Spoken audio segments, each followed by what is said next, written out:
Bar graph जो है वो एक अदर टाइप है ग्राफ्स की, और उसमें आप ये देखें कि ये इस वाले को देखिए कि ये बार्स इसके ऊपर बन रही हैं। मुख्तलिफ जो भी ये डाटा है उसको आप देखें उन्होंने बार्स के साथ शो किया हुआ है। कुछ इन्फॉर्मेशन इस साइड पे है, कुछ इन्फॉर्मेशन जो है वो इस साइड पे है, और इससे रिलेटेड जो इन्फॉर्मेशन है वो देखिए यहाँ पे आ गई है, इससे रिलेटेड यहाँ आ गई है, इससे रिलेटेड जो है वो यहाँ आ गई है, और इस वाले से रिलेटेड जो है वो यहाँ बिल्कुल नीचे चली गई है। और ये सारी क्या बन रही हैं, ये डिफरेंट यूं बार्स इसकी बन रही हैं, बार बार से इसको जो कि वो शो करते हैं, इसलिए इसको वो कहते बार ग्राफ है। और ये जो दो राइट एंगल ये बन रहा है देखिए, और ये दोनों एक्सिस हैं, एक ये एक्सिस है और इस तरफ ये एक्सिस है। इसको आप ये चूंकि ये सारी आपको ब्लॉक से इसके नज़र आते हैं, और ये बार सी जो हैं इसी से इट टेक्स इट्स नेम, और इसको उन्होंने बार ग्राफ का नाम जो है वो दे दिया है।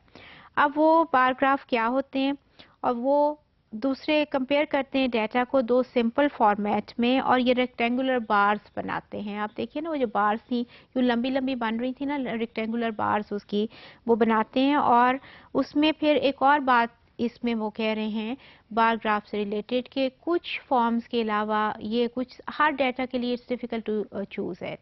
और इसको it's difficult to use this one, क्योंकि आपको ये डिसाइड करना पड़ता है कि कौन से राइट एंगल पे मैंने क्या रखना है, हॉरिजॉन्टल साइड पे क्या रखना है, और वर्टिकल साइड पे क्या रखना है। ये बार ग्राफ के लिए थोड़ा सा डिफ़िकल्ट होता है, तो इसलिए फिर इसमें ये है कि इसको थोड़ा सा कंफ्यूजिंग भी ये हो जाता है, बिकॉज कुछ ग्राफ तो ऐसे हैं ना, जैसे अभी पीछे लाइन ग्राफ की बात की, आगे चल के हम हिस्टोग्राम की बात भी करेंगे, तो लाइन ग्राफ हो गया या आगे हम हिस्टोग्राम की जब बात करेंगे तो ये बड़े कॉमन है और बड़े आसानी से हर पर्पस के लिए you can use them. But bar graph के लिए यू नीड टू डिसाइड कि हमें थोड़ा सा कंफ्यूजिंग भी हो जाता है, because it's difficult to make this decision that which side using should be used for which purpose. तो ये चूंकि आप डिसाइड नहीं कर पाते तो ये थोड़ा सा कंफ्यूज करते हैं आपको, बिकॉज आपको रिसर्च या असेसमेंट में you need to be very clear about each and every step कि which where I am going to what I am going to do and with what purpose I am going to do. अगर ये confuse होगा ना तो आप आगे आप जाके